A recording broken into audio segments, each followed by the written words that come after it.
Hello friends, स्वागत है आपका अगस्त्य क्लासेस में। मैं शालू रानी। आज हम कार्बन के ऑक्साइड पढ़ेंगे। कार्बन के ऑक्साइड मतलब कार्बन में अगर ऑक्सीजन जुड़ जाती है तो वो कार्बन के ऑक्साइड बन जाते हैं। जैसे कार्बन प्लस ऑक्सीजन, तो ये क्या होंगे? कार्बन के ऑक्साइड।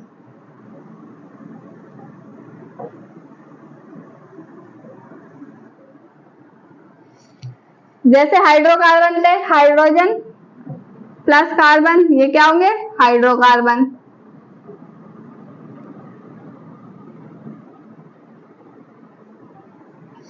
हाइड्रोजन और कार्बन मिले थे तो हाइड्रोकार्बन बने थे। अब हम कार्बन के ऑक्साइड पढ़ेंगे। कार्बन और ऑक्सीजन मिलेंगे तो कार्बन के ऑक्साइड बनेंगे। तो कार्बन के ऑक्साइड में क्या क्या आता है? एक तो कार्बन सब ऑक्साइड C3O2, ये कार्बन सब ऑक्साइड।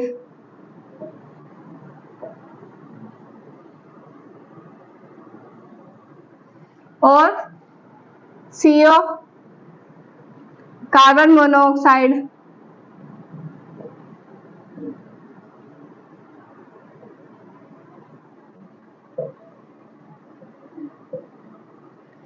और CO2, कार्बन डाइऑक्साइड।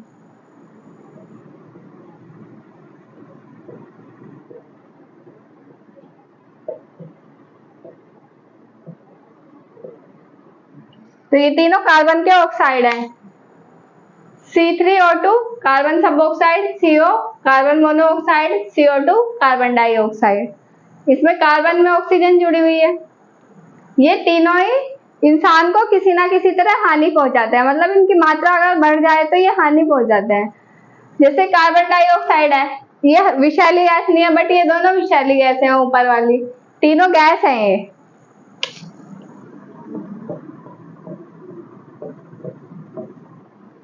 तीनों गैस है, बट ये विषैली नहीं है, ये दोनों विषैली गैस है। पर अगर इसकी भी अमाउंट बढ़ जाती है एनवायरमेंट में तो ये भी फिर प्राणघातक हो सकती है, मतलब इंसान की मृत्यु तक हो सकती है इससे, अगर इसकी मात्रा भी बढ़ जाए। तो अब हम इनके बारे में पढ़ेंगे, एक एक को डिटेल से देखते हैं इनमें क्या होता है। अब हम ये देख लेते हैं कार्बन के ऑक्साइड। कार्बन के ऑक्साइड फर्स्ट है कार्बन सब ऑक्साइड। इसका फॉर्मूला होता है C3O2। कार्बन के 3 परमाणु होंगे इसमें और ऑक्सीजन के 2 परमाणु। अब इसको देखते ही बनता कैसा है। जैसे मैलिक अम्ल है, मैलिक एसिड, उसको फास्फोरस पेंटाऑक्साइड से क्रिया कराएंगे। मैलिक एसिड की फास्फोरस पेंटाऑक्साइड से क्रिया कराएंगे तो कार्बन सब ऑक्साइड प्राप्त होएगा हमारे पास। ये मैलिक एसिड का फॉर्मूला है CH2COOH। इसकी फास्फोरस पेंटाऑक्साइड, फास्फोरस पेंटा मतलब 5 ऑक्सीजन, पेंटाऑक्साइड, इससे क्रिया कराएंगे तो ये कार्बन सब ऑक्साइड बनेगा। C3 है इसमें और O2, C3O2 कार्बन सब ऑक्साइड बनेगा और H3PO3 ये मिलेगा हमें। तो कार्बन सब ऑक्साइड किससे मिल रहा है हमें? मैलिक अम्ल की फास्फोरस पेंटाऑक्साइड से क्रिया कराएंगे तो कार्बन सब ऑक्साइड मिलेगा। इसके गुण देखते हैं, इसमें क्या प्रॉपर्टी होती है। ये रंगहीन होता है, इसमें रंग कोई भी रंग नहीं होता, गैस होती है ये, गंध युक्त, इसमें तीव्र गंध आती है, तेज, और विषैली गैस होती है, मतलब हमारे लिए खतरनाक होती है। अब इसकी क्रिया अगर वायु से कराएंगे तो वायु की उपस्थिति में अगर इसको हम जलाते हैं,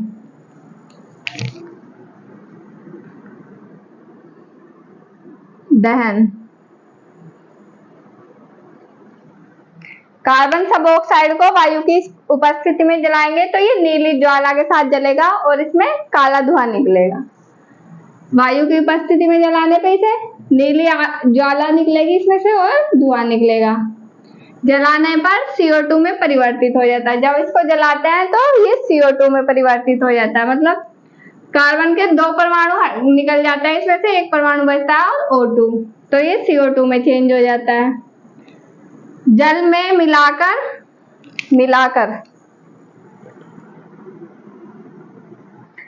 मिलाकर पुनः मैलिक अम्ल बनाया जा सकता है इससे।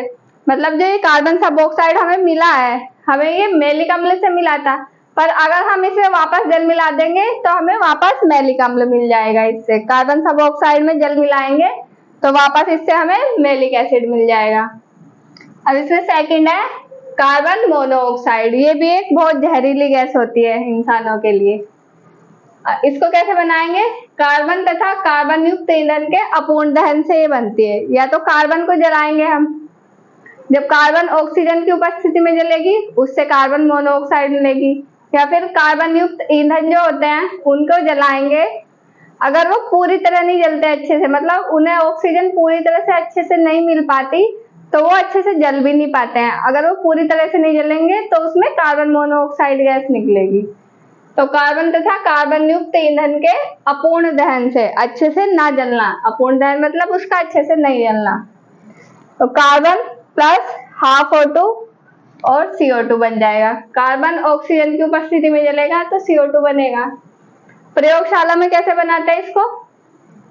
फार्मिक अम्ल लेंगे और कंसंट्रेट H2SO4 सल्फ्यूरिक अम्ल, इसको 373 से 4113 केल्विन ताप पे गर्म करेंगे। 373 से 4113 केल्विन ताप पर गर्म करेंगे कंसंट्रेट H2SO4 की उपस्थिति में, तो हमें कार्बन मोनोऑक्साइड मिलेगा और H2O मिलेगा।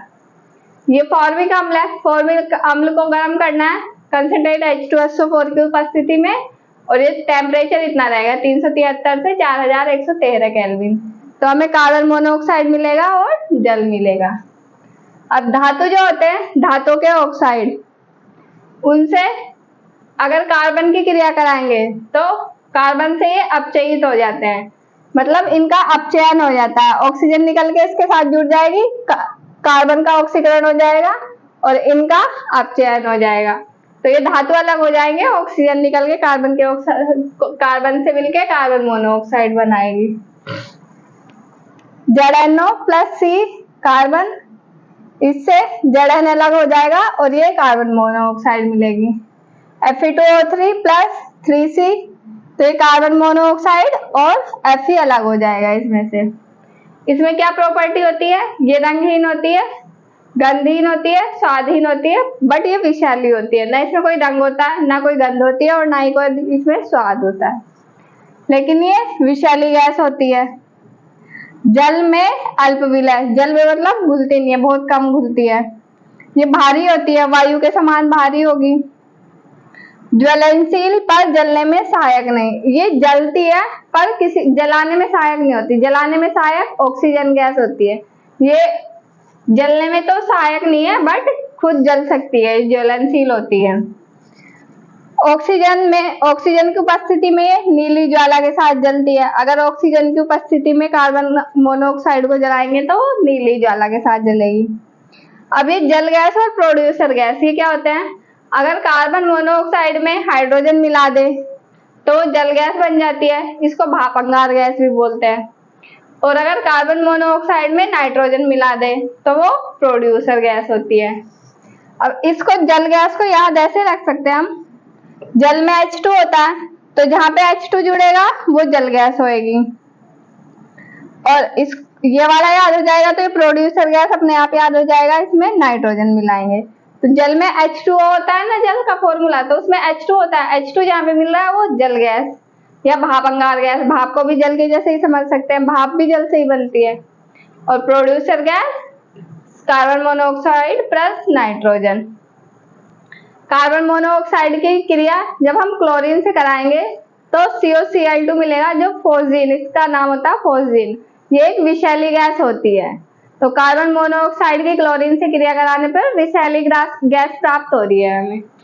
तो ये इसके प्रॉपर्टी थी। ये दो हो गए, कार्बन सब ऑक्साइड और कार्बन मोनोऑक्साइड। कार्बन मोनोऑक्साइड में एक और पॉइंट है, वो भी करा देती हूँ मैं। अब हम ये कार्बन मोनोऑक्साइड को थोड़ा सा और देख लेते हैं, इसके कुछ और पॉइंट है। ये कार्बन मोनोऑक्साइड एक विषैली गैस है जिसे ठंडे प्रदेश रहते हैं, जहाँ पे बहुत ज्यादा ठंड रहती है, वहां के लोग बाग रात को अंगीठी जला के सो जाते हैं और विंडो और गेट सब बंद कर लेते हैं। तो जो अंगीठी जला के सोने से वहां पे कार्बन मोनोऑक्साइड गैस बनती है, क्योंकि ऑक्सीजन तो मिलती नहीं है वहां पे, उसका अपूर्ण दहन होता है और वो कार्बन मोनोऑक्साइड सांस के जरिए हमारे अंदर जाती है, सांस लेते हैं हम, उसके थ्रू अंदर जाती है और हीमोग्लोबिन में जाके मिल जाती है। हीमोग्लोबिन में मिलने से आरबीसी की डेथ होने लग जाती है, आरबीसी मरने लगती है। तो वो आरबीसी जो ऑक्सीजन पहुंचा रही थी बॉडी में, वो ऑक्सीजन ना पहुंचा के कार्बन मोनोऑक्साइड पहुंचाने लगती है, इससे व्यक्ति की मृत्यु हो जाती है। तो ठंडे प्रदेशों में क्या होता है,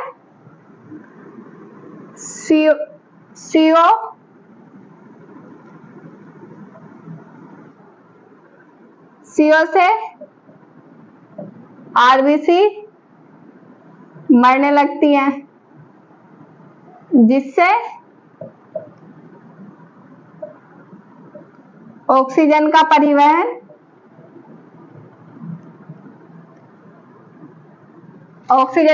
नहीं होता और व्यक्ति की मृत्यु हो जाती है।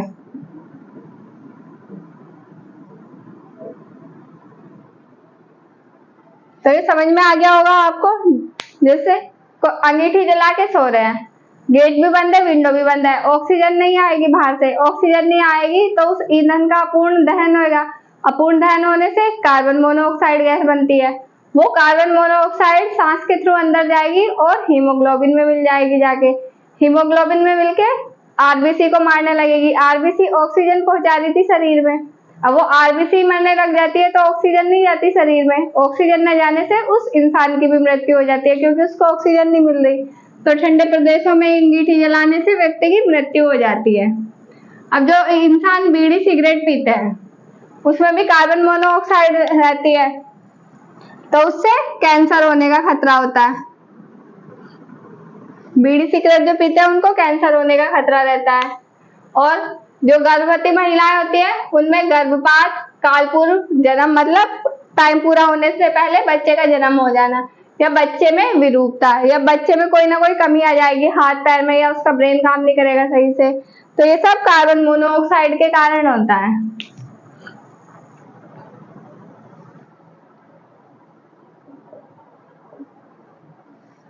अभी कार्बन मोनोऑक्साइड जो पेड़ पौधे होते हैं उन पे भी प्रभाव डालती है। अगर कार्बन मोनोऑक्साइड की मात्रा ज्यादा हो जाएगी तो पेड़ों में जैसे पत्ती छोटी होने लग जाती है, पत्ती छोटी, तो पेड़ों पे भी इसका इफेक्ट पड़ता है। अब हम ये देखते हैं carbon dioxide. Carbon dioxide environment में 0.03% रहती है।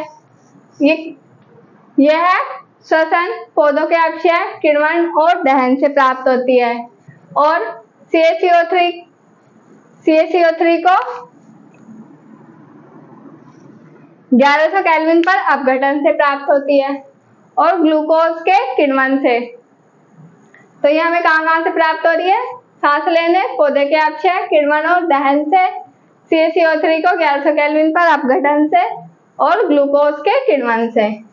इसके गुण है ये रंगीन, गंधहीन और स्वादहीन गैस है। इसमें ना कोई रंग होता, ना गंध और ना कोई स्वाद होता। ये विषैली नहीं होती।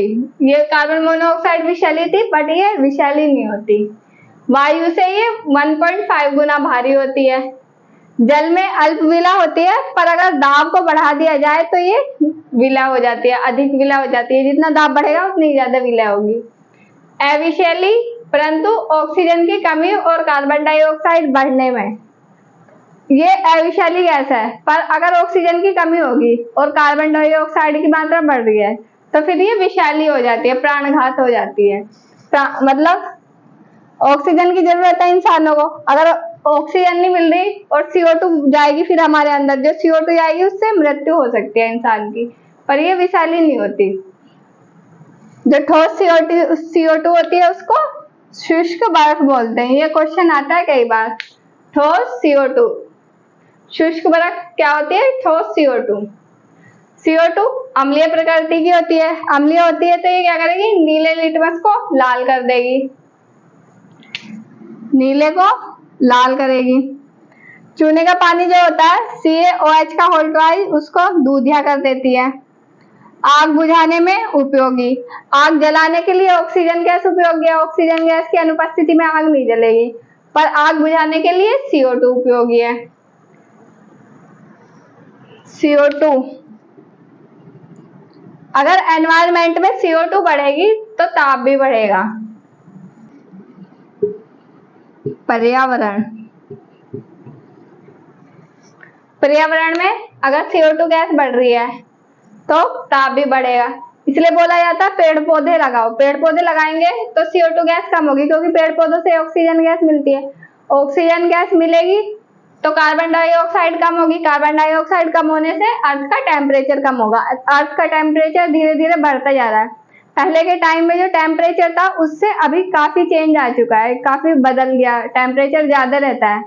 सर्दियों में भी पहले जितनी सर्दी पड़ती थी अब उतनी सर्दी नहीं होती। गर्मियों में पहले से ज्यादा गर्मी पड़ती है। तो वो टेम्परेचर इसी के कारण बढ़ रहा है, क्योंकि कार्बन डाइऑक्साइड बढ़ती जा रही है और ऑक्सीजन गैस कम होती जा रही है। पेड़ पौधे कट रहे हैं, पेड़ पौधों के कटने से ऑक्सीजन गैस कम हो रही है और कार्बन डाइऑक्साइड बढ़ रही है। तो आज की क्लास में इतना ही है। क्लास अच्छी लगी हो तो शेयर करें, लाइक करें, कमेंट करो और चैनल को सब्सक्राइब करें। Thank you.